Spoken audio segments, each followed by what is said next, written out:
Good evening, good evening, good evening, Auntie. Hello, people of the YouTube land, and happy marvelous Monday. How you doing?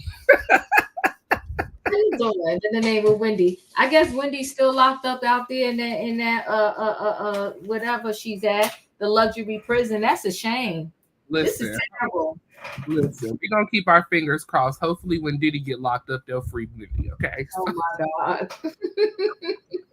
Now when he get locked up, you so wrong. You so wrong. You so wrong. That's so wrong. Hashtag free Wendy Williams. Free Wendy Williams. Listen, I don't know, but I will say this, and this ain't what we here for. I will say this. The way the judge wrote up the instructions for the jury, pretty much no matter what, they could find him guilty because those instructions are so loose and it shall. We'll talk about that before we leave out tonight because Okay. we got to do a little chit chat before we close out for the people. The Okay, people sounds good. into the show, so we'll definitely talk about that. Just a little. Emmanuel said justice for Phaedra.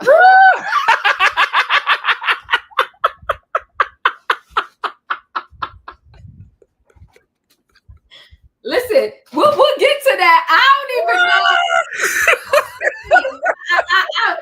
Usually I'm 10 toes down on how I feel. I don't know how I feel about this. I don't know what to believe. I don't, but we'll get there. Yeah.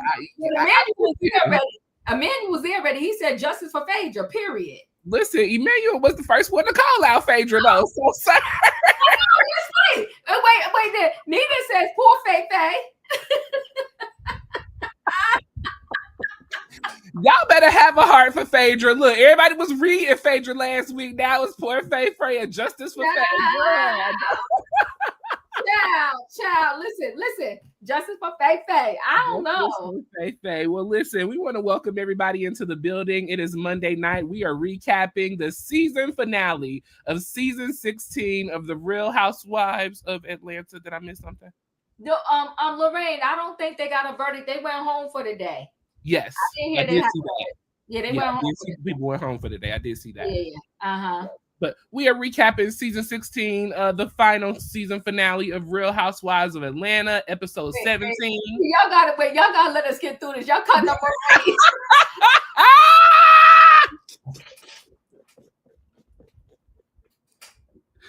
No, the people came Was that not horrible, Royaire? He said, trust me. He said, I'm not trusting you. But she trusted you. I told y'all he was for the streets. Listen, in the words of Blue, calm down, everybody. I told you, Royaire. Not you not trusting me. I'm your wife. And he took off his stuff and he exited out the building. But we'll get there, y'all. I'm sorry. We're going to get there because, listen, tonight was a whole bufumble of just messery, okay? It was mess, foolishness, drama, accusations, discriminations, and everything else going on, okay? It was a not sold out concert.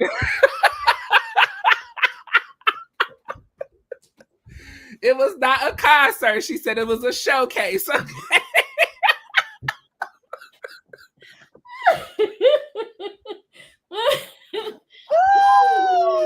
I was in the audience. I'm like, she couldn't fill them seats. With some fans, the people from the street. No, I ain't doing all that. I'm not changing outfits and singing 22 songs and 5 people in the benches. No. She told you, Diva, sit back and relax. She can handle all of that. Okay. So just sit back and relax and let her handle all of that, people. Okay. Okay. Listen, we want to welcome everybody into the building. We appreciate each and every one of you for taking time out of your marvelous Monday to spend a little time with the recap king and queen of YouTube. Okay, so we are here to recap season 16, episode 17. Game over. Game over. It's game time over. to start playing. And Katrina said with them gaudy outfits, game over.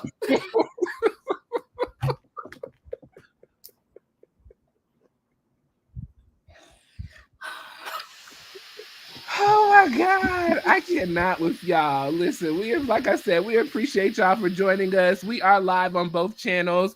If you're not subscribed to Chronicles of the Gray Head Diva or Royaire's World, make sure you subscribe to both channels. Make sure you hit the like button and make sure you share and let the people know we are live recapping the season finale of season 16 of the Real Housewives of Atlanta. So, Auntie, we just gonna jump right into this because game is over. We have made it to the season, okay? We are on our last episode. Good evening, Juice. Look, shout out to the people. We appreciate y'all for coming through. Nita, we appreciate you. Emmanuel, thank you so much. Dee Dee, thank you. Strawberry, thank you. Kyle, we appreciate you. Miss Thelma, thank you. Katrina, shout out to you.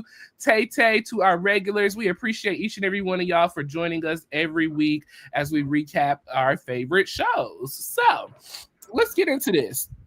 So game over, okay? Listen, this has been a wild season. We've been introduced to a brand new cast this season 16. We have, gone from sleeping with people's husbands to getting divorces to people not being able to come upstairs and see their kids. It's just been a mess of a season, okay? But it's been a wild, fun ride. And so we're going to jump right into this. So we start off this first scene with Porsha, Lauren, and Phaedra, okay? Mm-hmm. Now, as we all know, last week, Phaedra had her black tie events down at the showroom. Black gloves, event down at the showroom.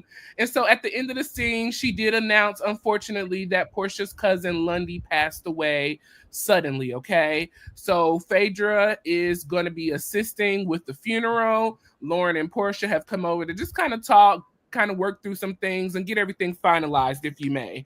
So, Phaedra, first of all, the Bob was bobbing, honey. I said, come on, business Bob, you better. I loved it. It was cute. Everything. I loved that. I was like, okay, Phaedra, we see you.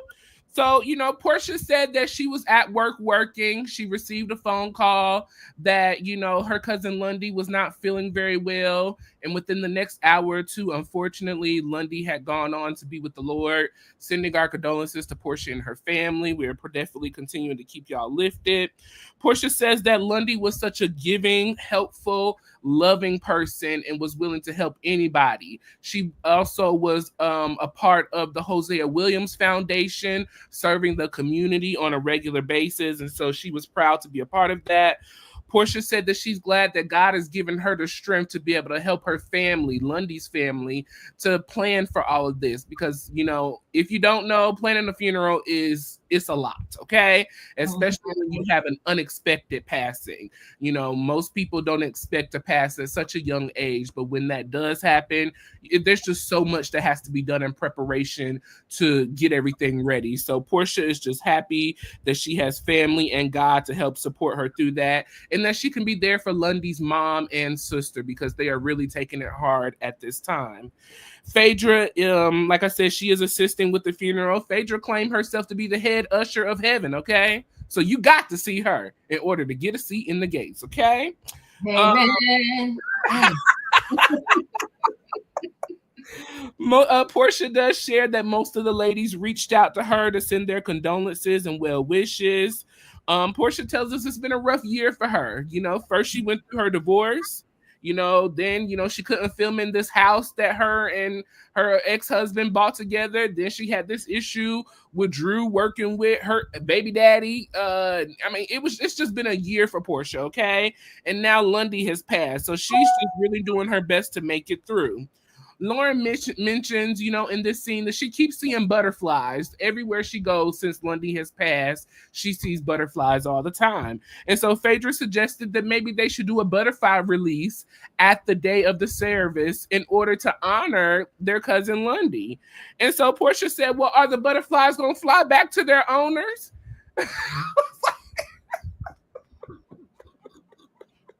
Listen. Just when we thought Porsha has risen up to the top of the food chain. Did you see Lauren's face when she said it? Child, And Porsha had to say, girl, we don't have, there are no train butterflies. We They can't just train said they do butterflies. not. Butterflies do not return. They just No, fly free, baby. Okay. they just go on about their year. Let She 'em is fly. such a ditz, Lorraine. She's such a ditz. Oh my God. She is such a ditz. Child. And it's amazing that Porsha got all of these businesses and doing all of this stuff, and she act like she don't have a brain in her head. What is going on, mama? But that was that opening scene. We'll come back and talk about that in just a moment. In the next scene, we have Angela. She is going to therapy with her therapist, Wendy, okay? Now, Wendy has been seeing Charles and Angela since 2017. Wendy is a third party in their marriage. She is that third party that they need to help push through the hard times. Angela needs help being married, or needed help being married to Charles when they first got together because of his lifestyle. And, Wendy has been able to help build the trust in their relationship and help them get over the hard humps in life, through marriage. Angela shares that she is stressed about the 5 homes that she has purchased and have not been able to sell, okay? Bought these homes on the lower end of $1 million, and now she's over $2 million in debt, okay? It is putting a strain on her marriage, as she has shared with us in the episode. She also shared that Charles is tired of giving her money to put into these properties, and she needs just a little bit of nudge to be able to let these properties go and feel good about the situation.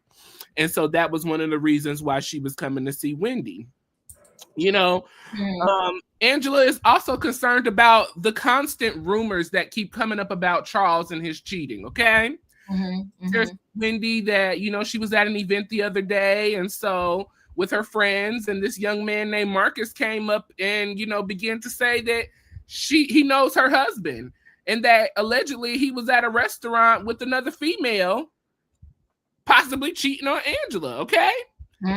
And so Wendy reminded Angela that, Charles has talked about feeling targeted and feeling attacked, being in the career that he's been in, being in some of the situations that he's been in. And so that they need to find that place of safety and truly trusting one another. And, knowing that if I said I didn't do something, I genuinely did not do it. And so, Wendy said, we can't pretend like that he hasn't cheated, in the past. We got to remember that there has been a past, but you guys have truly done the work to be able to trust one another. She said to Angela, did you let him know that you believe him and you trust him? And Angela said, yes, I did. She said, well, let's continue on the pathway of that trust and depending on each other. Wendy also wanted to know, what was Angela's goal for this situation? If you're going to dig into this situation, what exactly is the outcome that you want to get out of this? Come on, therapist. I said, shout out to Wendy. Come on. Come on, Wendy. Keep the people focused. That's what I'm talking about. People in line. She a therapist. She reminded us of the past and the work that we've done and what we're doing. I said, come on. It's in the name. Wendy, honey. It's the Wendy's. Oh, shoot. It's the Wendy's. Come on, Wendy. Yeah, no, she did work. She did work. She earned her paycheck. Look, her $5,000 a month. That part. So Angela said that she wants to get down to the bottom of this whole situation and try to find out who attacked her family. And she wants them to know that you better leave her family the heck alone, okay? Leave them alone before she got to come for them. And then this was a long scene, so I'll stop here. We can deal with those first 2 scenes first, because Shamea's scene was pretty long. Yeah, okay, so good scenes, right? Porsha, the sister, and Phaedra. Phaedra know how to do reality TV, but Phaedra also know how to do her businesses. Let's keep it 100. Okay? Phaedra's the mortician. She do the Reiki. She's a Reiki healer. She's this, she's that. Phaedra got a whole lot of stuff that she's doing, and she knows how to do some business, okay? And Phaedra, because she loves Porsha, she didn't, really get Porsha the side eye. She like, honey, we can't train butterflies to come back. Now, doves, we can. Butterflies, no, Phaedra. No, Porsha. I'm like, girl, this Porsha, you gotta love her though. I hope maybe, is Dennis' mother an educator? I forgot what Dennis' mother does, but maybe the grandmothers can really pour into Pilar, PJ, because Porsha, we love her. She handling the financial part of this thing. We need somebody else to handle the education. I don't know if we can handle the financial part either, because remember, Miss Royaire had businesses being foreclosed on her. So no, I didn't want. I said Porsha can handle the finances. Oh, okay. Because Porsha, after she got divorced from Quadell, she rose up from the ashes. She did. You right. She got go naked hair. Mm-hmm. She got the pampered by Porsha. Mm-hmm. She doing the darn thing, but when it comes to common sense and all of that, Porsha, she not really right there. So I'm just gonna have to look from within.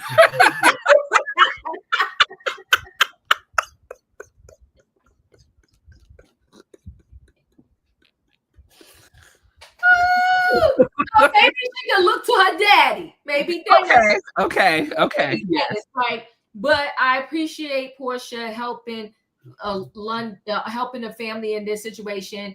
But I do want to know what happened to Lundy. She was so young. Yeah. I want to know what happened. Something I looked up, it was something to do with violence, street violence. Tell Porsha the butterflies are going to go to the Underground Railroad.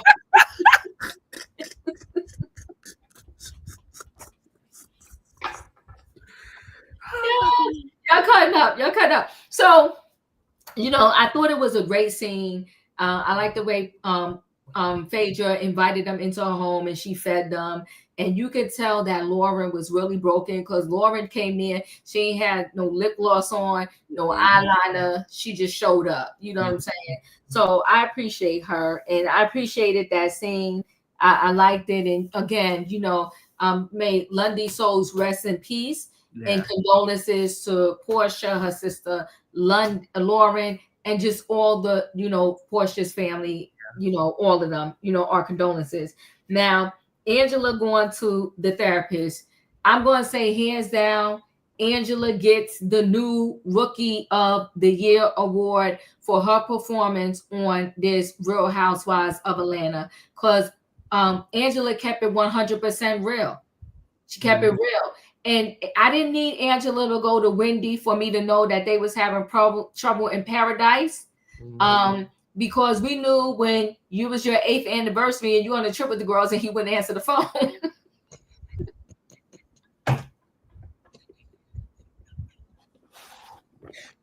We knew there was problems, Angela. Okay. But thanks for confirming it for us in your session with Wendy, the therapist. You said y'all worked through some things and now these houses are straining, your marriage and your finances. Let me just say something real quick to the people. I'm into entrepreneurship, Royaire. I am. Mm-hmm. But it ain't for the weak at heart. Okay? And you got to do some research. Mm-hmm. And you cannot watch too much HGTV because it will have you all confused thinking stuff is easy. I used to OD on HGTV. And you see them, 1 minute they banging up the floors, and the next minute the nice new floors laid down and everything's pretty. Well, when I bought my townhouse, it's an older townhouse, and I did a lot of upgrades. Mm-hmm. But it wasn't as easy as they made it look like on HGTV. No, I had to call about 5-6 girlfriends over here to help me get the old floors up. So because I started it myself, and it wasn't as fun and as pretty as they made it seem. Okay, you had half the carpet pulled up and realized I'm gonna need some. I need some help. Because I'm gonna be here till next year doing this. Okay, so that's part one. Part two is Royaire, when you go to dispose this old flooring and stuff in your house, you can't just throw it in the dumpster. You gotta call the garbage people and they gotta come pick it up and you gotta pay extra money. So don't be fooled by the TV, the HGTV, because you will get your feelings hurt. And then like thousands and thousands of dollars later, I could have literally bought a new townhome as much money as I dumped into this one. But that's in hindsight.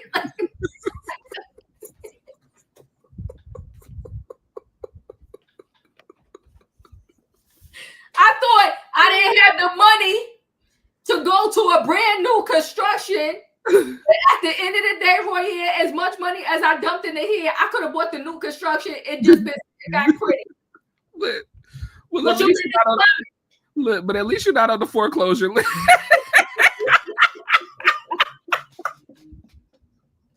Now, back to Angela and these 5 properties. Listen, Angela, I understand you wanted to do a little something, but what made you buy 5 at one time? Why wouldn't you get 1 or 2, flip it, and then go get the next one? And then she buying $1 million homes. $1 million homes, Diva. $1 million. You know what? I'm gonna put Angela in the same class as Porsha. Because this don't make no sense. Why would you buy 5? And then when Angela took us to the homes on the TV, it wasn't nothing to talk about. The pool was still not done. Of course, nobody. Child, the staging was horrific. And I ain't even know an interior decorator, but I could have came out there and took Angela to IKEA, and I could have helped her stage that place better. The staging was bad. It was just horrible. So Angela, 5 rehabs at once. Come on, who does that? Who does that? Who got the money for that? And then you want your husband to keep dumping all his cash into your money pit. And so finally Charles was like, no. And then the poor houses went into foreclosure. And she lowered the prices on it, Royaire. When you lower the price, how you lower prices on $1 million homes to 500,000? They still don't want it, and they still don't want it. Now that's a darn shame. When you lower the price and they still don't want it, that ain't good. That ain't good. But again, nobody told that chick to do 5 at one time. 5. All I could say is, oh my. So listen, I felt bad for her in the therapist, right? Because, and Wendy said they've been coming to her since 2017. And I said to myself, sometimes I got to use my hand to do the math. I said 18, 19, 20, 21, 22, 23, 24, 25. Y'all only been married. I thought she said it was the 8-year anniversary.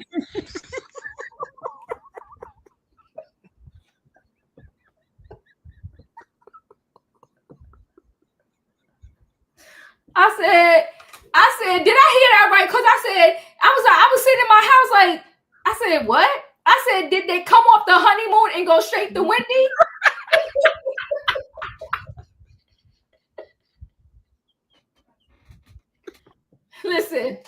Listen. God bless Wendy though, because Wendy said they came a long way. They built back the trust or whatever. But now we see the trust is one-sided. And we'll talk about that later. Because when she asked Charles to trust her, Charles left the building. So he don't got no love for her. He ain't got no trust for her. Okay? It's terrible. It's horrible.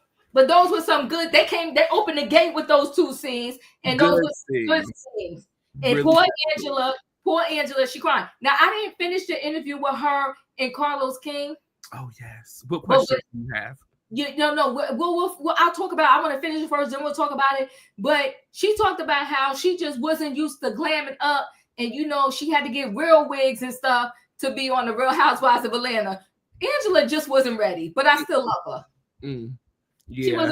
She wasn't ready with the wardrobe. She wasn't ready with the hair. She wasn't ready with the makeup. But go ahead. Yeah, she's in the wrong era of Housewives. I think we've talked about that before. Yeah. She definitely fits more into the first group of housewives from Atlanta for sure. I do want to mention just a few things about those scenes. Angela talked about in her therapy session that one thing that she regretted was not trusting Charles when he informed her to not buy these properties. And it made me wonder, at what stage of trust were y'all at that you didn't trust him to not buy these properties, but you're now trusting of this man in all his ways to you, and that he's not cheating on you, and he's not. It brought up the question of when your trust began for this man and when it ended, because like she told us in the interview, Charles told her not to purchase these 5 homes. And and she did not listen to him. And now she regret not listening, So I was kind of questioning that, I also was kind of questioning, Angela informed us when she first came on that she was a self-made woman. She had her own money. She was doing her own things. So I was just curious on why Charles was having to pour so much money into these houses if you were already self-made and had your own before you got with him. Because, the people come up on the TV and be lying in our face. Okay. Because if she did have the money, she would have been able to continue to make the mortgage payments on these homes until they sold. Yeah. It was just a bad idea. I think she wanted to prove to her husband that, she got a good business here. She got a good venture. No, we're not sent.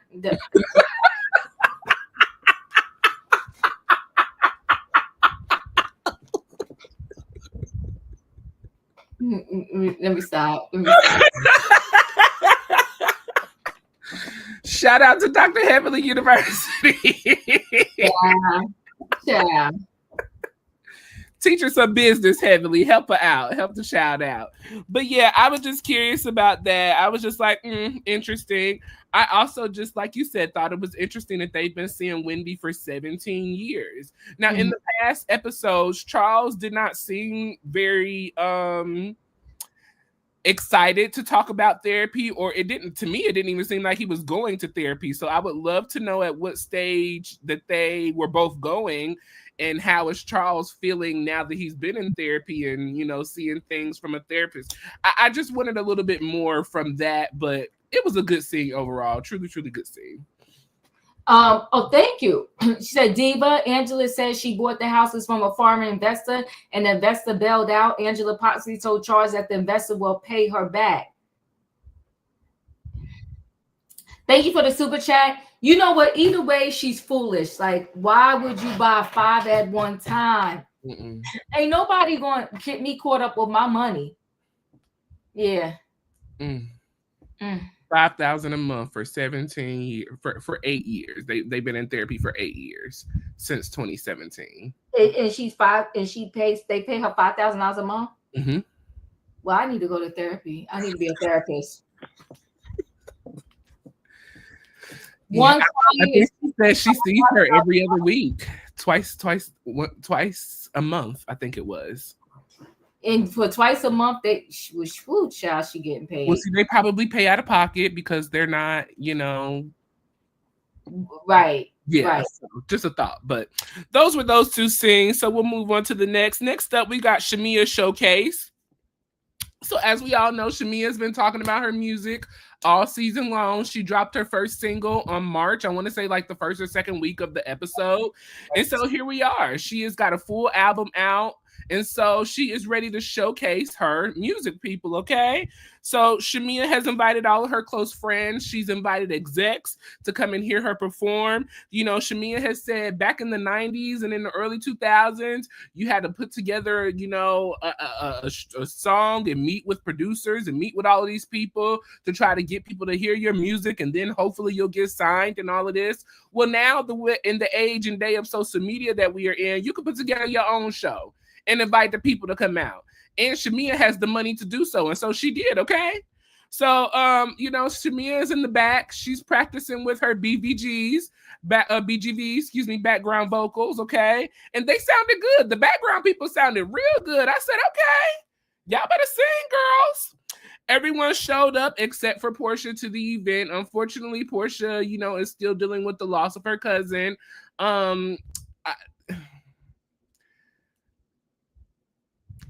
I personally would have done my best to be there and show up for my friend, especially if we're creating a new friendship. We're trying to build in a better space.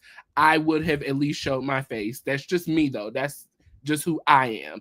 I can't put that on everybody else, but that's just me.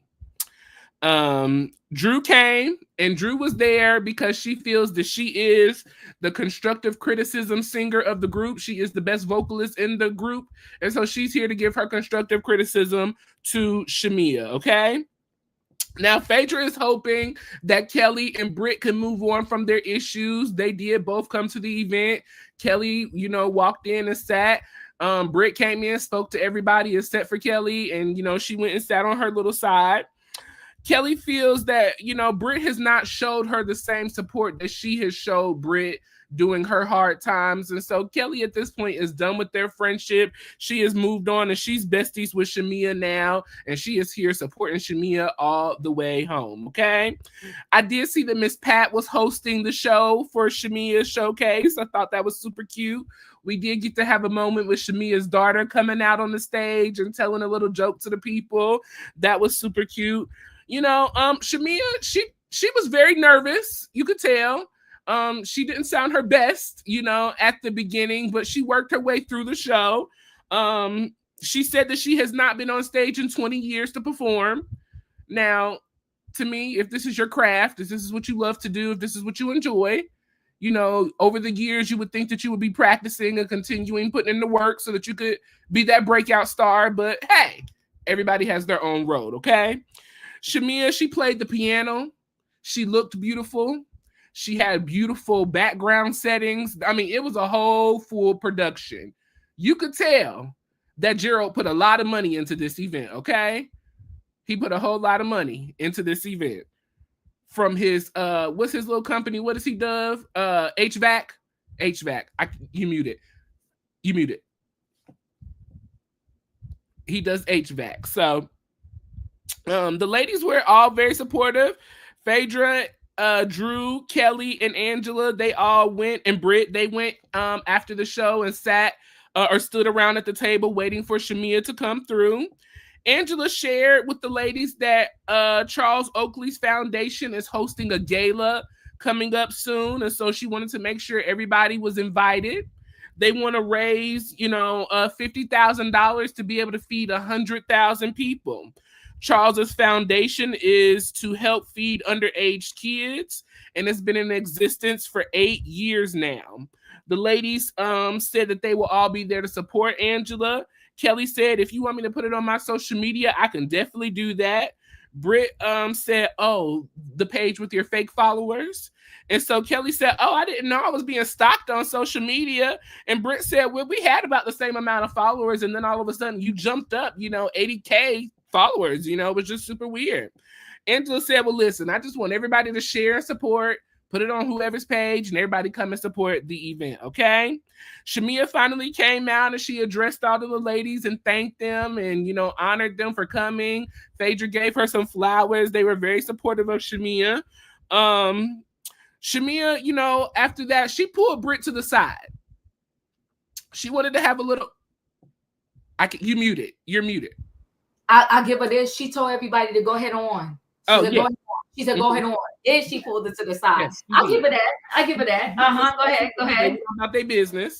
Yep. She pulled Brit to the side. And so she wanted to have a little talk with Brit, okay? Because later on, we find out that Cynthia had a little conversation with Shamea before the concert, okay? Mm-hmm. So, Cynthia shared the information that we found out last week. Brit shared with Porsha, if you missed it, that she has some text messages that she's seen from Shamea's phone from conversations with Porsha and Shamea. And so, as we know, they're supposed to be in a better place. Shamea and Porsha are working on their friendship, trying to get back, in a good space. Well, Shamea was not very appreciative and really called Brit a liar, saying that she did not show her any text messages from her and Porsha's conversation.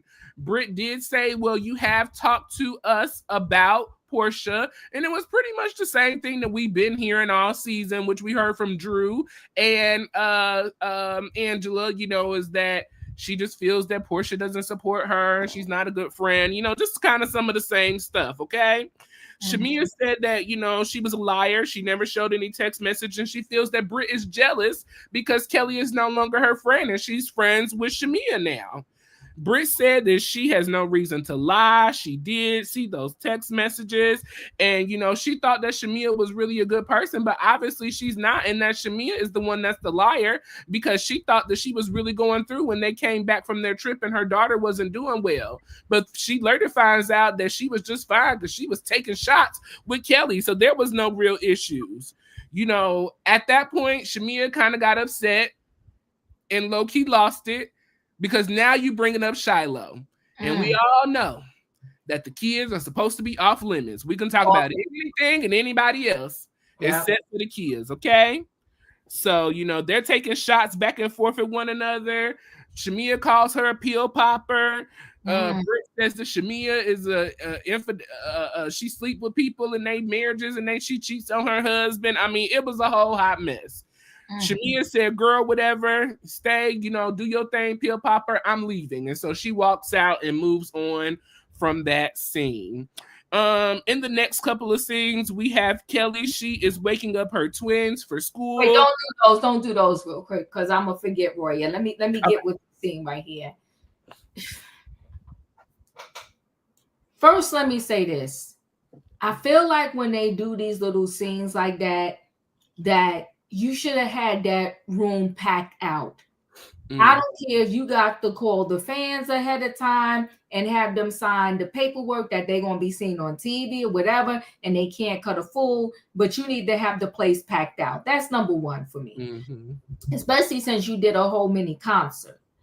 Number two, she was nervous. I think, she underestimated, and because Beyonce is on stage right now doing her tour, she underestimated what it takes to do performances like that. You got to practice. The greatest of them all, Michael Jackson, they practice, Jennifer Lopez, whether you like or not, Beyonce, they practice, and then they practice one more again. All right. So she was going to do this. She should have practiced more, and that's in my opinion. Okay. And I will also say this. I think that all of them miss great opportunities, right? And the great opportunities I feel they miss is Drew sings. Whether you like Drew or not, you should have had Drew do a couple of her songs on that stage. They just miss opportunities because they always hating on each other. So my thing, Drew was being a hater. She definitely was. But I think the way they could have remedied that, they should have shared that stage together, because Drew got some new music out. And they also should have made a song together. And then their finale song should have been them singing their song together. They need to learn how to come together more and maximize this platform that they got, the TV, of millions of people watching, and they should have did the show together. That's my thing on it, right? Now, well, I don't think Shamea wanted anybody outshining her, and Drew would have vocally came and outshined her, so... Yeah, that's probably it too. But you know what? You got to learn that in this business too, Royaire, it's not even necessarily who got the better voice. It's not. It's the person that knows how to do, that's kind of like a triple threat. They can dance, they can sing, they can put on a show. You understand what I'm saying? And, and I like Beyonce, but she doesn't have a Whitney Houston voice or a Mariah Carey voice, but you see she's slaying down these streets. She's slaying down these streets. So that's why Shamea should have did this show with Drew, if you ask me. In terms of, Shamea outfits, it was what it was, right? Her daughter coming out saying the little joke, it was cute. I like her daughter. Daughter's adorable. But I'm seeing from what I thought about, yes, Cynthia did carry that bone. She carried the bone. What I thought though about what'd you call it? Cynthia telling Shamea what went down, I wasn't mad at her. And if I was Porsha, I don't think I would have been able to make it to the event either. Because I just, when somebody in your life passes away, it's always heart-wrenching. When somebody passes away unexpectedly, Lundy was only 34, you want to almost crawl in a corner and die. So I don't know if I would have been able to make it, because we don't know in real time the relation of when Lundy passed away versus when Shamea had that show. So, Cynthia carried that bone, but that's what you got to do when you're on these shows. You got to bring the bones, and she carried that bone. Now, Shamea, coming out, thanking everybody, that was cool. Her talking to Brit in the end, I believe, like one of the comments you put up, I believe wholeheartedly that Shamea showed those texts. She did. I think Shamea, I don't feel the same way I do about Shamea now as the way I felt about her when she first came through. When she first came through, I think I got blinded by the money in the house and all of that. And now I see her for who she really is, especially that last scene. Shamea does not have emotional intelligence. She goes low, and I'm not feeling her the way I was feeling her initially. But I thought it was a good scene, but I could have made that scene better by one, having it packed out, by two, having Drew participate, and three, doing a song together with Drew. I think she just could have did better. It could have been better if they wasn't all just so into hating each other so much. Period. And you know what I want to get to, Royaire? Because these girls got to think about how do they use us on these shows, because they cut and they chop everything up the way they want. I would have had Phaedra's sons make me a pair of pants, and that would have been one of my outfits too, as I was dancing and slinging around on that stage. I don't know if you watch What Happens last night, but he definitely made a pair for Andy. Did you see that? I didn't. Oh, Andy had on the pants. They were cute. I was like, okay, you better. That's cute. That's cute. I said, support a 12-year-old. I said, come on, support a 12-year-old. Come on now. Don't she know how to hustle? Listen, the hustle spirit is real in Phaedra, and that's the one thing that I will always respect is she got to hustle about her money. Okay, she gonna get her coin. I thought that scene overall was a beautiful scene. Listen, no matter how, I'm not gonna say no matter how Shamea sound, but though she did not sound at her best, if you may, the fact that she put on such an amazing production, the lighting, the staging, I mean, it was. Most people wouldn't be able to do half of what she did. And I thought it was a great production. If you're showcasing yourself, she did a wonderful job at doing that. I love that they had the little Shamea signs up there. I thought that was super cute.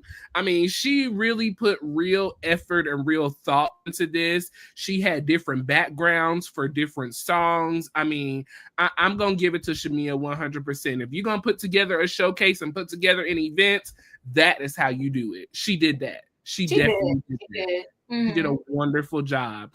In regards to this whole situation with her, Brit, and this talking about the parenting situation, to me, it's altogether off limits, especially when you don't have children. You don't have any room to judge what people do and how they parent and all of that stuff. That was low. It was low. It was low and unnecessary. If we're going to stick to the facts of what we're talking about, let's stick to the facts of what we're talking about. Let's not talk about the children. Shamea's daughter never had anything to do with this show. She didn't ask to be a part of this show. She didn't ask to be here. So that should have been left off. If you want to talk about Shamea possibly cheating and doing all of that, that's fine. But bringing up her daughters, either one of them, it's totally out of pocket, out of line, and inappropriate. And those are the things that we have been seeing with Brit consistently throughout this season. You just go way too low. You brought up the whole pow situation with Kenya. You stripped down naked at the trip trying to please and get back in Shamea's good grace and everybody else's good graces. You know, it's just this low stuff that she does that I just can't can't deal with it. I really, really cannot. I thought it was just totally inappropriate. And to be honest, in my personal opinion, this is why people do not like to share their children's health issues, because as soon as you do something to show some kind of love and support for people's kids, somebody else want to come through and mess it up. It was just so lowbrow to me, so inappropriate. I do believe that Shamea did show those text messages to Brit and Kelly. I do believe that conversation was had, but I do think they were before Porsha and her had this whole fallout. And if we have already said that me and my friend have moved on and we've let the past go, don't bring up stuff from the past because you got issues because your friend is now friends with Shamea.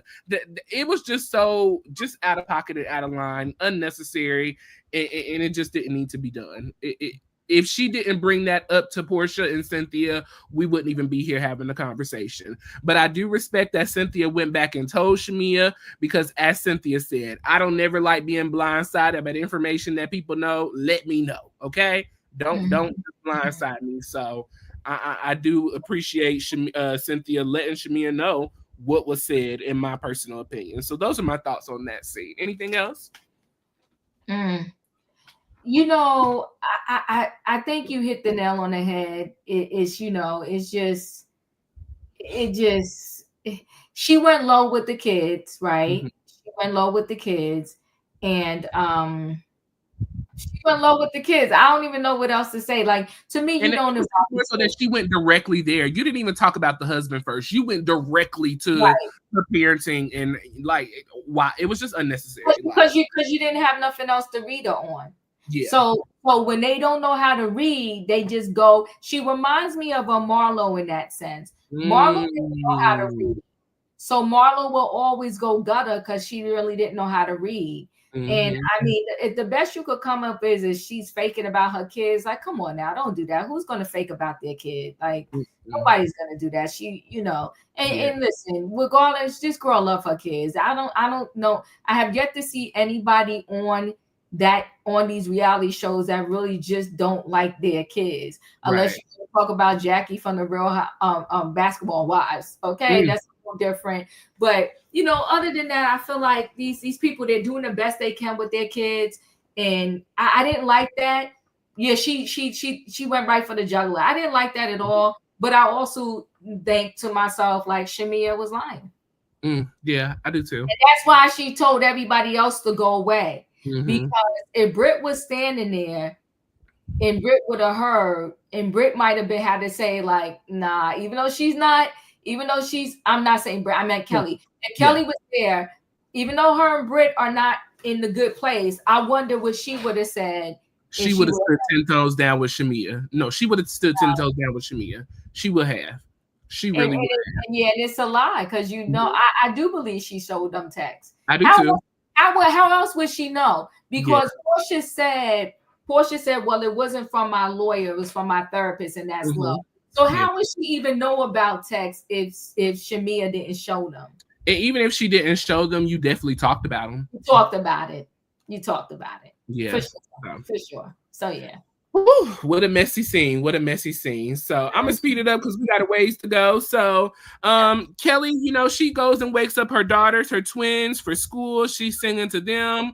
We get a little small scene of Drew upstairs getting her makeup done. Ralph reaches out to have a little talk with her, so he asks to come upstairs. She grants him permission to come upstairs, and then we have a scene with Brit out looking for a plane with her husband. Now, you looking for planes? Never mind. Never mind. I'm gonna be quiet. So Kelly is in the kitchen cooking with her daughters. We jump back to Kelly and her girls. Kelly has 4 beautiful girls. Oh my gosh. Just everybody's gonna be taller than Kelly, towering over Kelly and telling Kelly what to do, okay? And it's just super cute. Kelly says that she's not a wino, but she's definitely a wine mom, having 4 girls. Kelly is still behind on trying to get up her second location in Sandy Springs for her restaurant. She's trying to make sure that she gets through this divorce, that she's doing everything properly so that nobody can come and take anything from her and what she's building for her girls. And Chloe is still not trying to work, okay? She don't want to cook. She don't want to clean. She don't want to do nothing. She just want to be Chloe and be fabulous.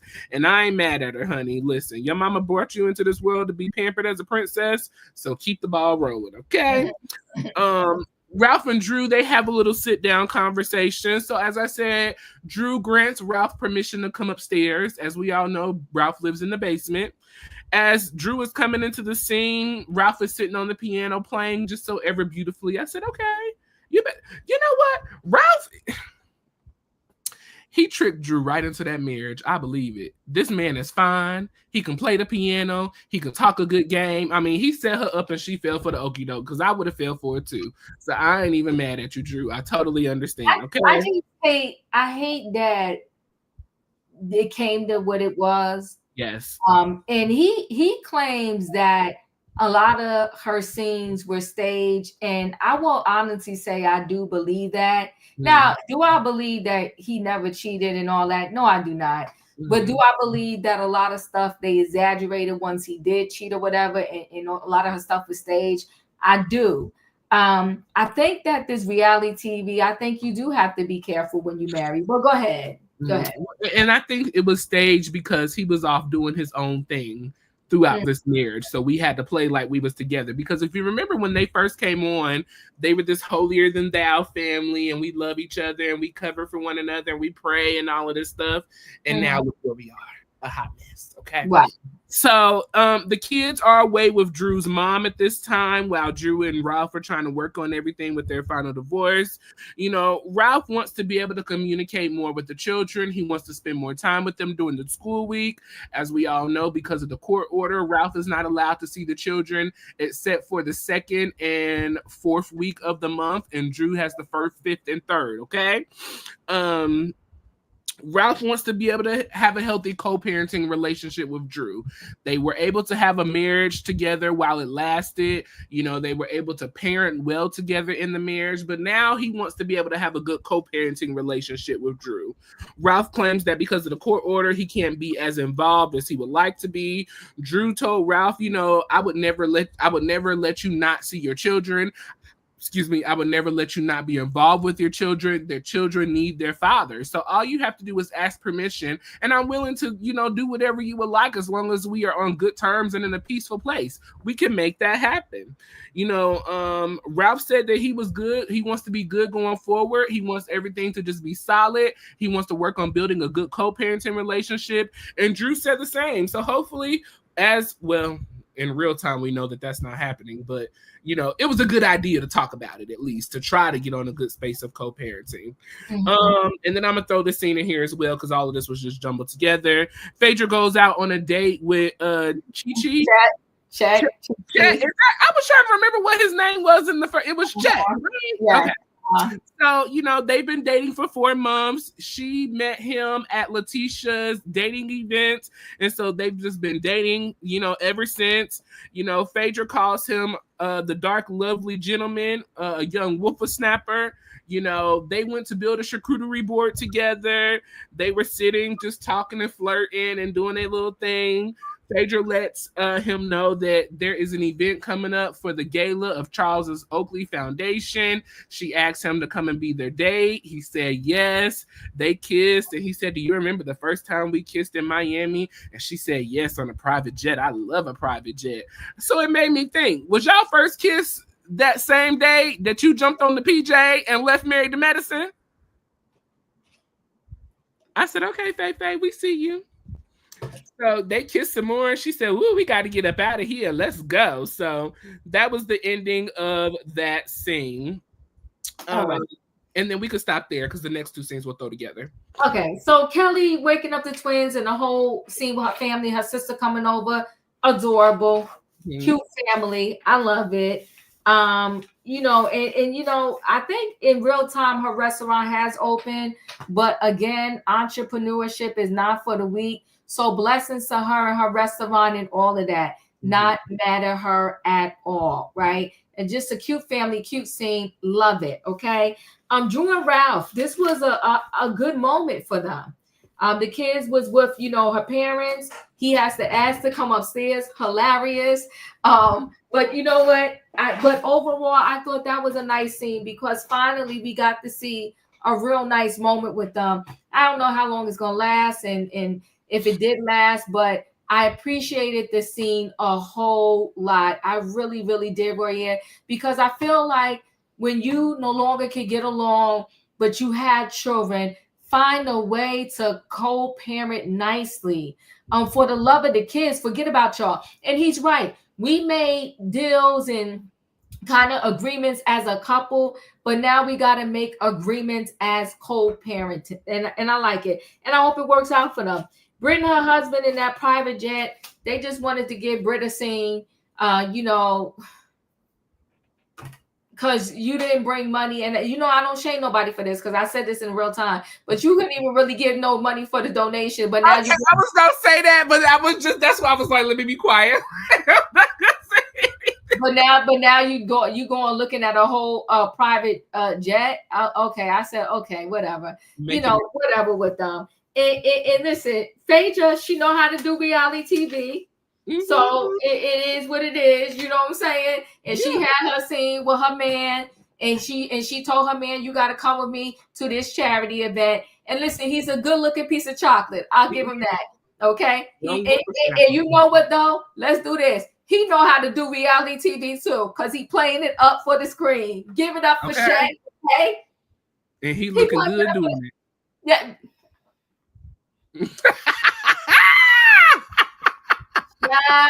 Child. I'm like, wait, do I gotta go to Africa, Royaire? Is that where my husband is waiting for me in Africa? Because honey, he's a nice looking guy.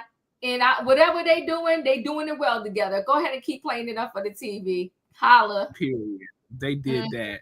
They did that. You made a comment about Drew and Ralph, and I totally agree. I am glad that they had that conversation. As Ralph said, we had agreements in our marriage. We need to make agreements as co-parents. I do agree with that. For me, this whole scene was another gaslighting situation of Ralph. Because then later on, as we know in real time, Ralph has been calling out Drew on social media for sleeping with, allegedly sleeping with people and having relations during their marriage. And my thing is, if you wanted to be a real good co-parent, if you really wanted to have a positive, healthy relationship with your children and Drew, why would you say those things? Why would you do those things? You reached out to Drew via phone call to call her to come upstairs, to have permission to come upstairs, to ask for forgiveness, and to say, let's move on. For you then later on to get on the internet and expose the mother of your children for the alleged things that she did during y'all marriage. But then we don't talk about what we did through the marriage. We don't expose the mistakes that we made and the choices that we made. It was a whole gaslighting situation of a scene. And I seen through the mess the whole time. Diva don't do it. She gonna say what they gonna have me. Child, listen. But I thought it was a whole mess of a scene. I totally see exactly what Drew has been saying about Ralph. He does one thing 1 minute and then the next moment. It's narcissistic behavior. Yeah, it is. What happened in Tampa? Let's talk about it, Raheem. What happened in Tampa, Ralph? You just up and leave your wife and children, no say so of where you're going, what you're doing. But Drew's the problem. And I truly believe what Drew said. I do believe that she wants to co-parent with Ralph. Yeah. I do believe that she wants to have a healthy relationship. I do believe that she would not. Well, I don't know if I believe she wouldn't hold the kids from the parents, because you doing it with your first son, Josiah, and his father. Well, so he may have had a point on that. And I think she did too much with that too. Yeah. I think she did too much with that too. I didn't like when Drew was doing that with I didn't like that at all. Yeah. But I just thought, I was like, wow.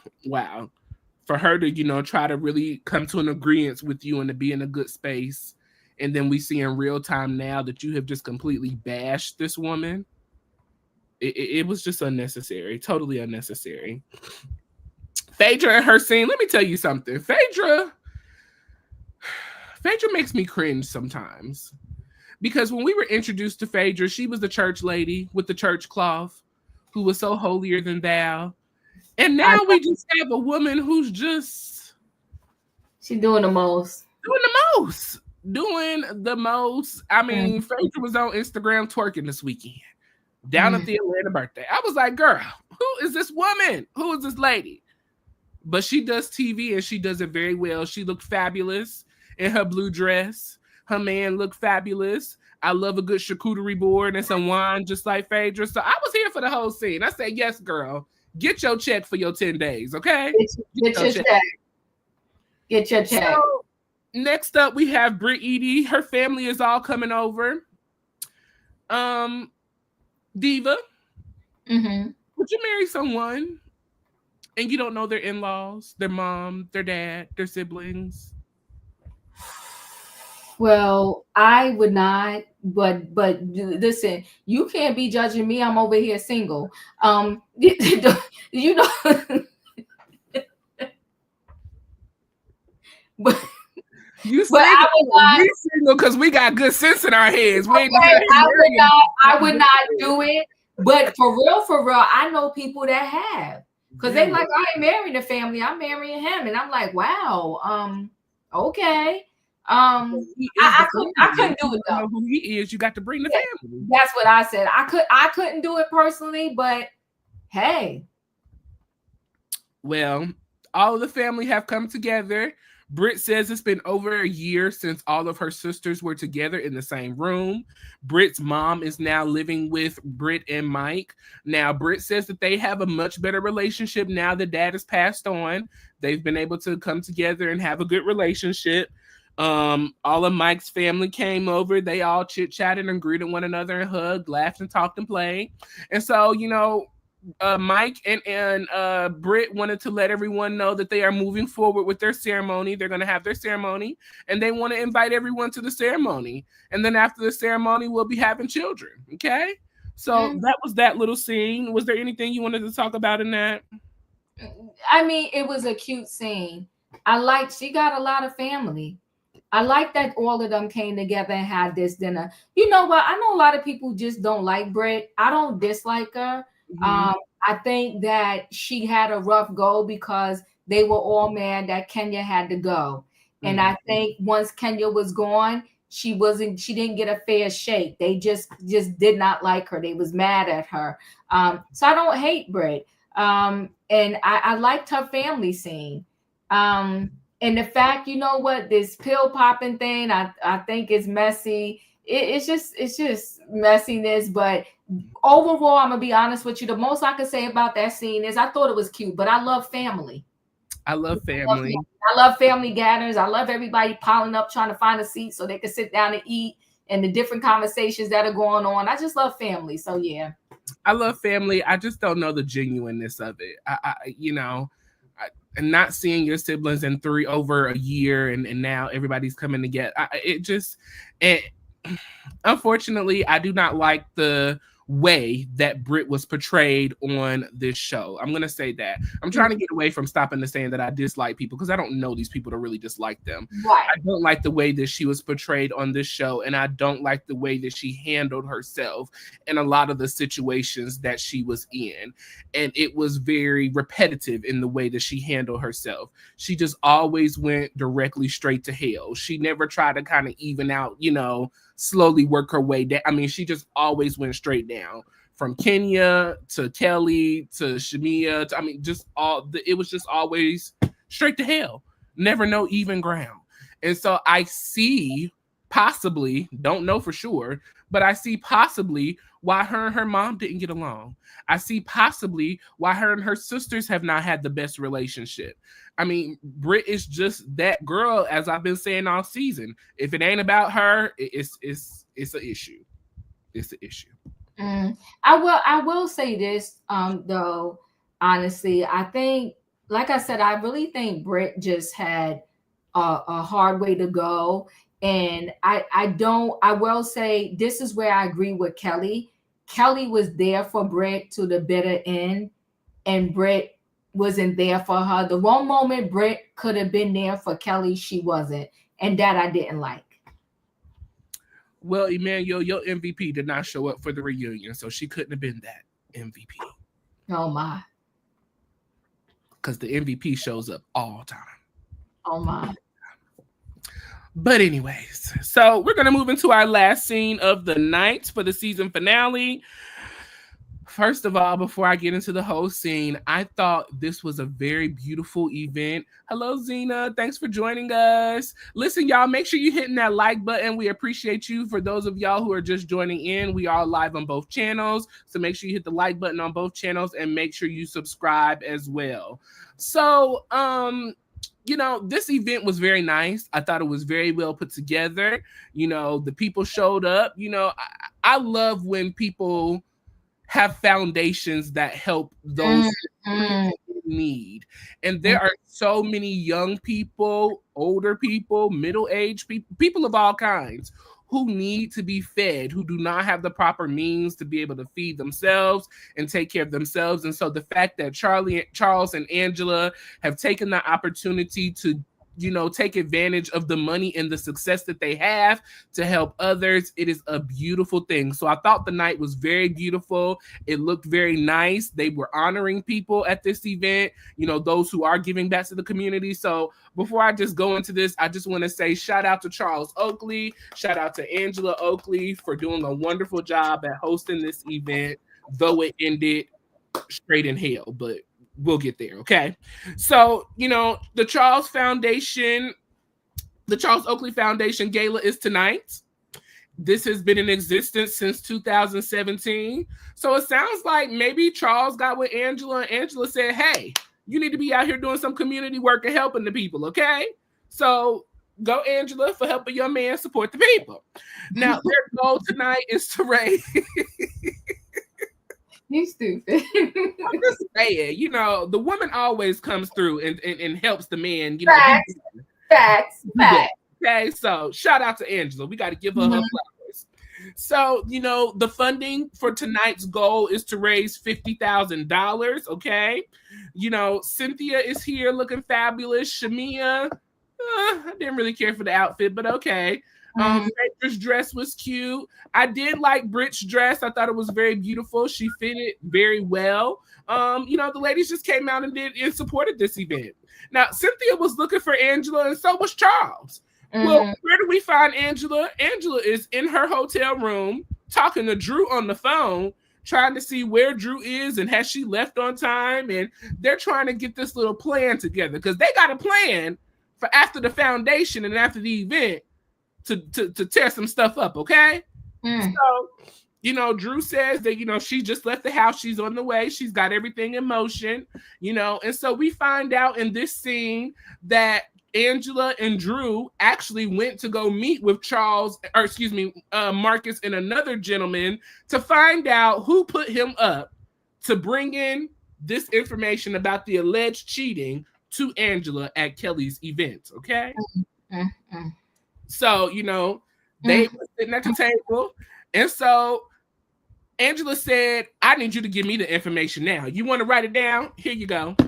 So he writes it down and Angela looks at it and said, Drew said, oh, girl, let me see. And so Drew looks at it. She said, oh, my God. Oh, God. And so Angela just wants to know, what did she do to get this kind of backlash thrown at her and her family? And what was the reason? Why? Okay. So Porsha finally comes in, she greets everyone. She's looking fabulous in her dress. I really love Porsha's dress. It was super cute. What happened? Where was I at? Sorry.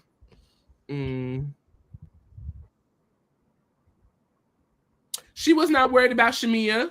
She did come in and speak to Shamea, but she's got so much going on. Porsha's mindset was, hey, if Shamea's good, I'm good. If she's not good, we just moving on, okay? Brit shares with Cynthia and Porsha that Shamea made some comments to Cynthia about the conversation that was had, and so now Shamea is mad with Brit. Charles and Angela, they go up on the stage, and so they give their presentation for the 3 honorees. They honor Charlene Ingram, who's the CEO of Meals on Wheels in Atlanta. So shout out to Charlene Ingram. Shout out to Dr. Erica Augustine, who's the founder of Purse Foundations. She helps women who are in battered, abusive relationships.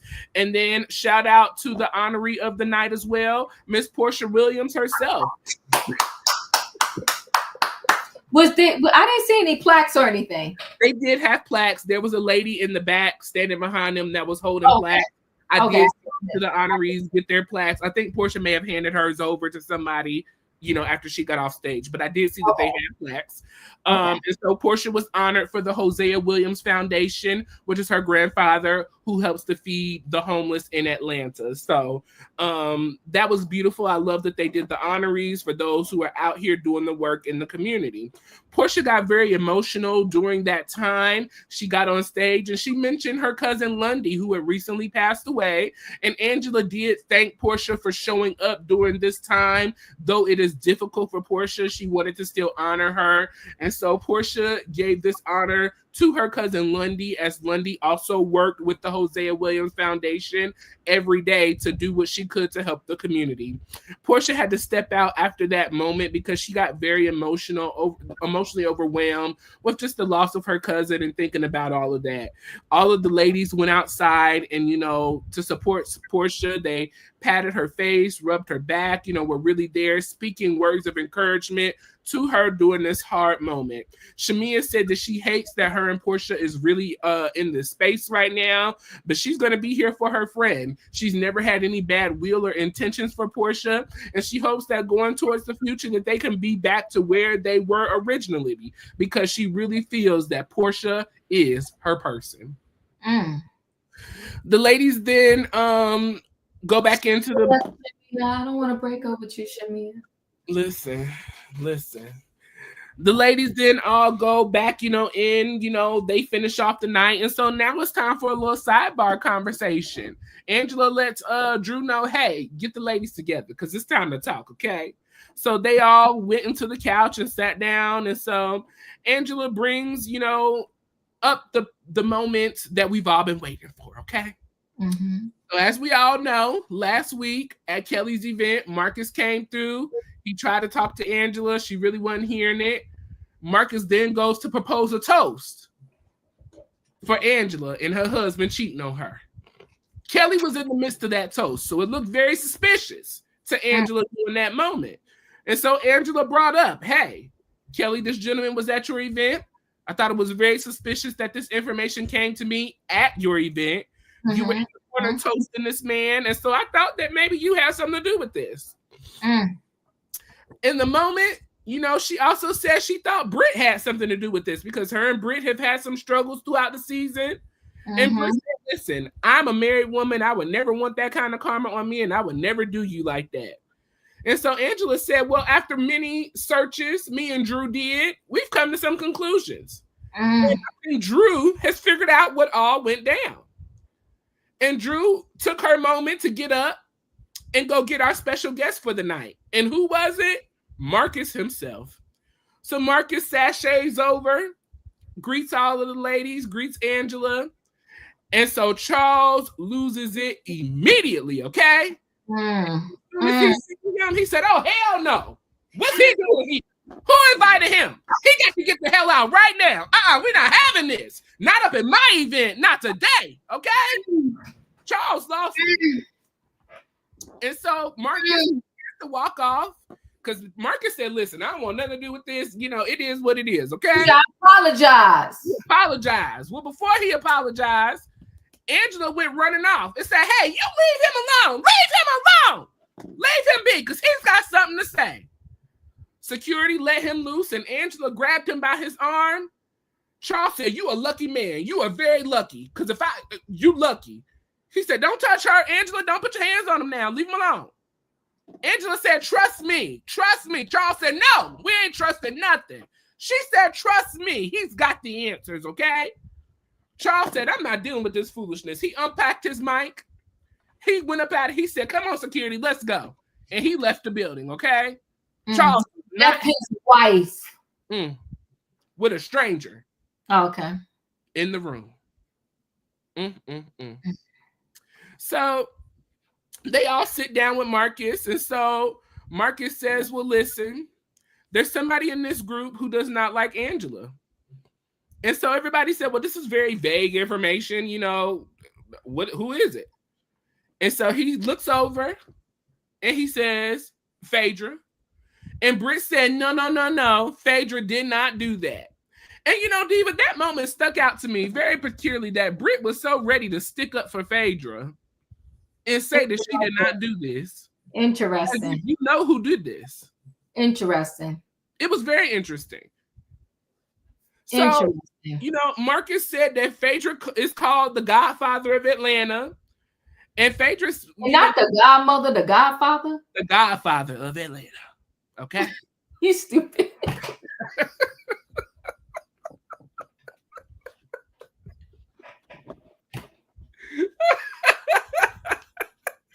Listen, I'm in my scene, okay? I'm in my reenactment. I'm sorry. Go ahead. Okay, so Marcus said, The info was given to him by Phaedra. They met down at the plaza on Monday before the Kelly's event, and she handed him the envelope with the info in it. Marcus said that they have a connect named Junebug. Porsha said, Junebug? Honey, we all got a cousin named Junebug. And Phaedra said, why would I an envelope with information that I don't even have an issue with her? What are we doing? This makes no sense. And so Marcus said, you know the connect that we have, Junebug. Marcus then got up and walked out. He said, I'm not doing this with you ladies. I already told you what I know. It is what it is. And it was all Phaedra, okay? Phaedra, then got questions from Angela. Phaedra, why would you do this to me? What have I done to you? I liked you. We welcomed you into this group. And Phaedra said, well, I liked you too. I don't understand why would I have any kind of beef with you, Angela? I just got into the group, okay? Angela says, well, you're jealous of the ring and the marriage. And Phaedra said, I've been married before. Why would I be jealous of you and all of that? She said, you're accusing me of doing something that you have no proof of, okay? The godfather of Atlanta, I don't have that kind of power, Phaedra said. Phaedra said she doesn't know that man. She ain't never met that man. And she only knows the man because he was at Kelly's event the other day. Angela said she did her research and all roads led back to Phaedra. Phaedra said, well, while you out here researching and doing everything on me, you need to be checking on these foreclosed properties that you got going on in Atlanta. And Angela said, I ain't got no problem talking about my business and my foreclosed properties. Angela said that Phaedra is a horrible individual. Low down, dirty individual. She's horrible. She don't even let her kids see their father. And Kelly said, now, whoa, now, hold on now. The kids are off limits, okay? Everybody going low with the kids. Everybody going low with the kids, okay? Phaedra was just very confused. She didn't understand why the blame was being placed on her. Well, in the midst of Angela and Phaedra going back and forth, Shamea says, well, everybody's talking about kids today. Everybody's talking about kids because my kid was talked about too. And Porsha said, well, who said that? Who talked about your baby? And she said, Brit, she has something to say about my daughter. And so Brit said, I did not say anything about your daughter. I don't have time for this. Take my mic off. I'm not doing this with these low down brown girls, okay? And so Brit exit the scene. Then we begin to get everybody's little personal information of where they're going forward in the season. Shamea then walks out, as you said, with her emotional intelligence, going off, flying off the handle. This is a charity event for people to be fed, y'all. And this is the foolishness that we're doing at the show. The foolishness. And that wraps us. Well, no, that doesn't finally wrap us up. Then we get a final scene with Porsha. And guess where we at with Porsha? In her house that she could film in. Because at the end of the season, after 16 episodes, episode number 17, she could finally film her house. And they really took the cameras there. Listen, and scene. I was like, are they serious right now? But yes, they was dead serious. So you listen, here's my thoughts on this whole situation, this whole last scene. I thought the charity event was everything. And I like when, they have these kind of grand finales and they do something big for the season finale show. This whole charity thing is great. Charles messed it up himself. I mean, he crashed out. He crashed out when he saw the guy. And my thing is, if you know that you are not cheating, I mean, why are you crashing out when you see this guy, right? But anywho, he crashed out. Your wife said, trust me. And he said no. And he exited the building. And I'm just like, wow. Like, I don't know. That didn't sit well with me. I said, they still got work to do in the marriage because you just sat with Wendy. You had a whole scene with Wendy talking about built your trust back up. He trusts you and you trust him. And here he is in real time telling us, no, I don't trust you. He crashed out on his wife who has stuck with him through thick and thin. So, that was that. Bringing this guy there so he could say that Phaedra did it I mean, the whole scene just seemed so phony to me. And I had told you, Royaire, I didn't know what to make of this scene. I wasn't when it was over. I wasn't 100% sure that Phaedra was not in was the culprit. I really this thing really just I don't know. I was like I was still confused at the end as to who really did it. I'm hoping that by the time the reunion is over, we'll know for sure who is guilty and who is innocent. But I didn't walk away from that scene realizing who was telling the truth versus who wasn't. It was very, very confusing to me. I was like, because in my mind too, I was like, why would Porsha come back and do something like that? But then I know that Porsha was pressured to deliver, some drama or whatever. But I still didn't understand why. I was like, why would she come to do that? I don't know who would have did it, but I was convinced that Marcus is messy. I was convinced that Brit didn't have anything to do with it. And I get Brit why she left at the end because it was just like I'm telling you, I really feel that once Kenya got kicked off the show, it was public. Brit became public enemy number one. And no matter what she did or didn't do or how she tried to fit in with these girls, they was gonna find a way to hate on her. I just feel that. And this is not me even saying she's the best or she didn't make mistakes or the worst. I just feel like it was what it was and that's what it was, and they was gonna find a way to hate on her. So she wasn't gonna be able to win for losing. And I guess that's just why she said, okay, I got one for y'all. I'm exiting left to the building. So and so that last scene in the June bug and all of this, I don't know. It just to me it fell flat because I didn't even feel like I felt like there was lies that we didn't know about. Yeah. This whole ending thing was just a whole hot mess. Yeah. And one thing that bothered me, honestly, Diva, and I don't know if it's just because I'm getting older or maturing. I don't know what it is. But why can't we just go to an event such as this and just have a peaceful time? Why we can't enjoy, sitting down, being in each other's company, enjoying those who are being honored, have a good night, give money, and go on about our businesses. Why do we have to do this foolishness? I mean, I just feel like it was totally inappropriate, totally out of pocket, and totally unnecessary.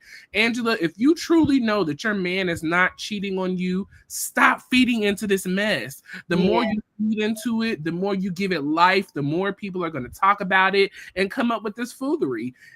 Just let it go. If you really felt that Phaedra did this should have been a sidebar conversation, a lunch, a dinner, a house moment between you and Phaedra. That part. That's Why did we need the audience? Why? That's it, and that's all. Yeah, and then Shamea at the end talking about you the one that bring pals, you the one that pop pills. I was just like, all right, I'm over it. It was a horrible way to end the night of such a great cause and such 100%. A great event. Such a great event. And I just hated that they ended it off like that. It was just very messy and just it just wasn't cool. It was not cool. Wasn't cool. It wasn't cool. But that has been our recap of season 16, episode 17 of the season finale, Real Housewives of Atlanta, Game Over. We appreciate each and every one of you for joining in with us tonight. We appreciate you joining in with us for the season. It's been a long season, but it's not over just yet. We have a 3-part reunion coming up that we are going to be recapping as well. And the trailer is out. And oh my God. Fire. So good. I am so excited. Diva, I want to say we were talking a couple of, maybe about a week or so ago, and I was telling you before they released this trailer that I was really excited because I felt that we had some stuff that we really needed to talk about and address in this season. And though Brit has not showed up, I was a little bit worried because Brit didn't show up, nor Kenya, that it was going to be a boring reunion. But we got some stuff to talk about. We got people walking off. We got people bringing up Candy and Todd and what they done with them. I mean, it was a lot going on, people. So make sure you stay tuned in with us at least for the next 3 weeks as we recap the reunion season for season 16 of the Real Housewives of Atlanta. It's going to be so good. I think we got time, Royaire, because I don't think it's coming on next week because it's the 4th of July weekend. Okay. It's coming on the weekend after that. What we will be doing, y'all, is we're gonna recap we're gonna do like a union. It's gonna be a quick, nice show about the reunion looks. We're gonna do a show on the reunion looks. But yeah, I think it comes on the 13th. I think following. Just check me, but I don't think it's coming on this Sunday. I think the 15th is coming on. Yeah. Well, listen, stay tuned to our channels. Yeah, stay tuned to our channels. You'll know we drop our links when it's time to go live. So make sure your notification bells are on all. That way you see each and every time we post a video with you in mind. At the end of every episode, we like to get your thoughts and opinions on the show. On a scale of 1 to 10, leave your ratings, 1 being the best, 1 being the worst, and 10 being the best. Leave your thoughts and opinions down below on the episode. Auntie, your final thoughts? Katrina said it is coming on this Sunday. Okay, I messed up. Okay, good. So we'll recap on Monday. We got it. But what? Ooh. Okay, Monique said a 9. You know, they always. You know what? I'm gonna go ahead and give it a 9 too. I'm gonna tell you why I'm giving it a 9. I'm giving it a 9 because finally we got to see Porsha film at her home. Woohoo! Okay, they had to because she said no, y'all gonna come film in my home. Okay, and they brought the cameras. They put the cameras back together, called the people, and yes, Charles Oakley crashing out. Yeah, it deserves a 9. The cute little scene with Kelly and her family. I love the family scenes. So yeah, I know y'all hate Brit, but I'm okay with her, and I loved her family scene too. Right? The emotional Porsha. Not Porsha, Phaedra helping Porsha and Lauren, do this final services for Lundy. Come on, Porsha. Porsha got a job. Yeah, Charles bumped it up to 9. He said, no. You got to get out of here. Get him out of here. Crashed out. Honey, could you imagine Charles with Greg was still there? Peter. Oh my God, he is Greg. I told you at the beginning of season, Charles is Greg Leaks all the way. I told you. Well, honey, we would have still had Greg here, Peter Thomas, Apollo, even Todd. Yo, when the man was here, we was getting a show. Look, and Porsha and her husband was still married at that time too. Oh my God, Cordell. Ooh, wee. That would have been a show. We would have had a show because I don't know if you noticed the scene when Chet and Charles were just standing next to each other. Talking about the hair, receding hairline and all that. Yeah. I thought it was cute. That's why I told you that Chet, he know how to do reality TV. Listen, he here to get his check. Okay, come on, get your check. Yes, so you get Emmanuel is feeling that Angela's lying. I'm not going to deny that, Emmanuel, because something about this whole thing is not sitting well with me. It gave setup. Even the way, if you think back to when he even approached her in the at the event with the cooking event. It was weird. When I go back and look at it, she was just like, "What? Do I know you?" I would have been like, "Who are you? Who the hell are you?" That part. And why are you rolling up on me? That part. And then Kelly, he's acting crazy, and you're gonna go over there and do a toast for him. Something about this, the smell test is not passing. It ain't right. And that was a big click to me too. The way that Kelly was over there making a toast with this man. You just out here toasting with random people that you don't know. That part. You said it's a shame it's no husbands, and that's why I can't wait for the reunion because Charles is going to clear the room. He said, y'all worried about me, but I'm the only husband up here. You're going to clear these hoes, okay? I said, I'm going to have to get me a Starbucks to watch that reunion, honey. Yes. Listen, I'm going to shout out to Monique giving this episode a 9. I'm going to agree with Shantae. Shantae, is that right? And I'm going to give this a 10. I'm giving it a 10. Oh, come on now. This was a 10 from start to finish. You hear me? We okay. opened up. And you know what? That's why she gave her little showcase. Her showcase. Okay. Yes, the showcase was amazing. We opened up with Phaedra, and Porsha freaking frack. They brought us in, and Angela closed us out with the drama in the mess of it all. It was a 10 for me across the board. So Lisa is giving us a 10. Forever is giving us an 8.5. Anita is giving us a 7. Fonda is giving this a 2. Ooh, the ending seemed fake. It did just seem fake together. So I could hear the indie did give that. I ain't gonna lie to you, it did.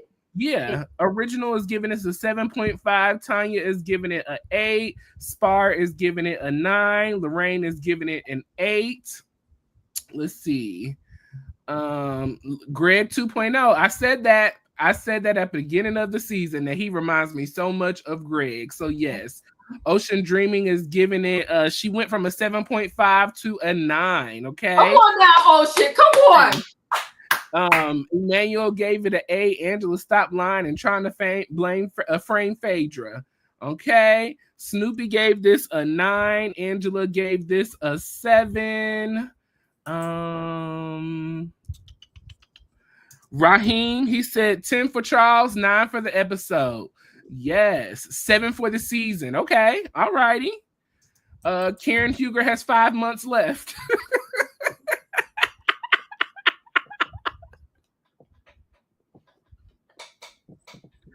Shout out to Karen Huger. We love you, girl. Raheem, I love you. Raheem do too much. He be doing too much. I love you, though. I love you. You always come through with some stuff. I cannot. She got 5 months left. Oh my God, Karen, just keep doing well, girl. You might get early parole. We rooting for you, okay? Katrina gave this episode a 7. Brand gave this episode a 9.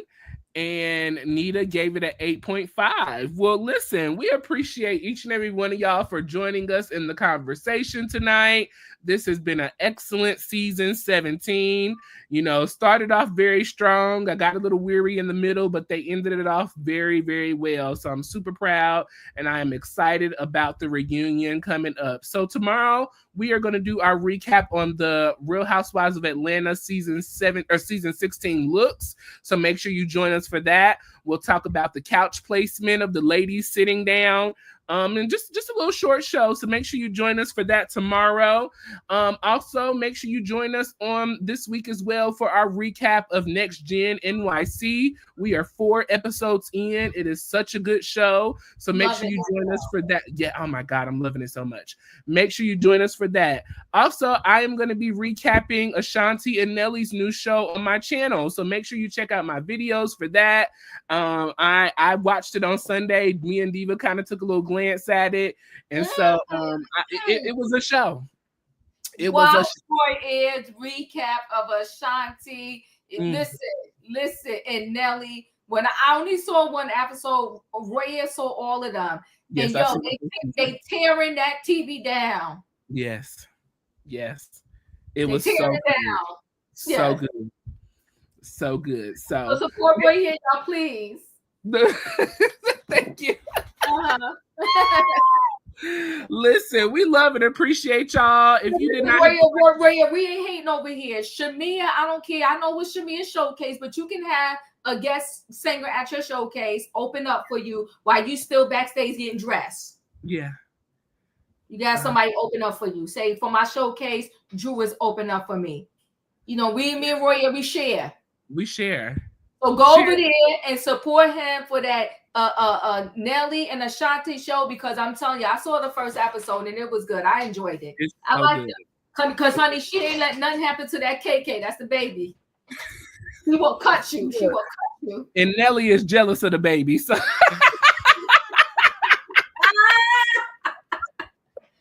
child, she will cut you all with KK. Oh my God, it is such a good show. So I'm going to be recapping that as well. So Stay tuned to my channel. Turn your notification bells on all for that. Make sure you join Diva for trending topics tonight about 8:30. Probably we ran a little late tonight, so make sure you join her for trending topics Monday through Friday. That is such a great time, so make sure you join in over there. Anything you want to say before we go about this Diddy trial? I know it's been a mess, and I know we running short on time, but any quick things? You know what? It's scary. I don't know which way it's gonna go, but he may need to. Well. I mean, I guess maybe his saving grace is if he is found guilty, he could beg Trump for a pardon. But it's looking scary right now. But there's many people coming out, and I know y'all don't want to hear this because it kills some people, that's coming out and saying, you know, Cassie and Jane Doe is not as innocent as they want to portray themselves to be. Yeah. So it's a lot. It's a lot.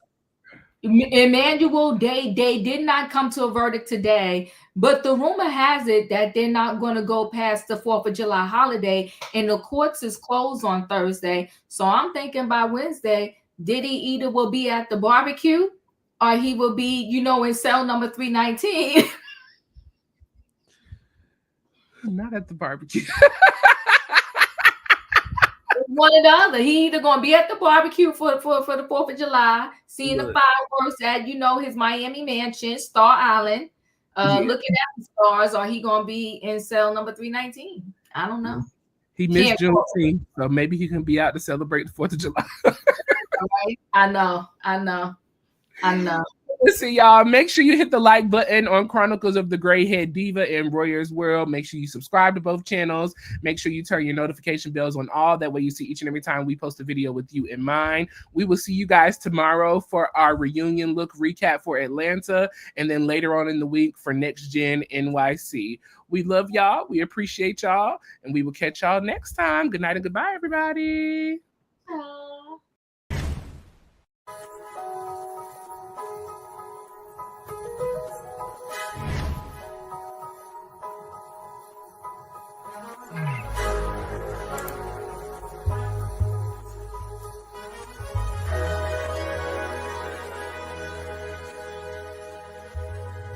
Royaire's World.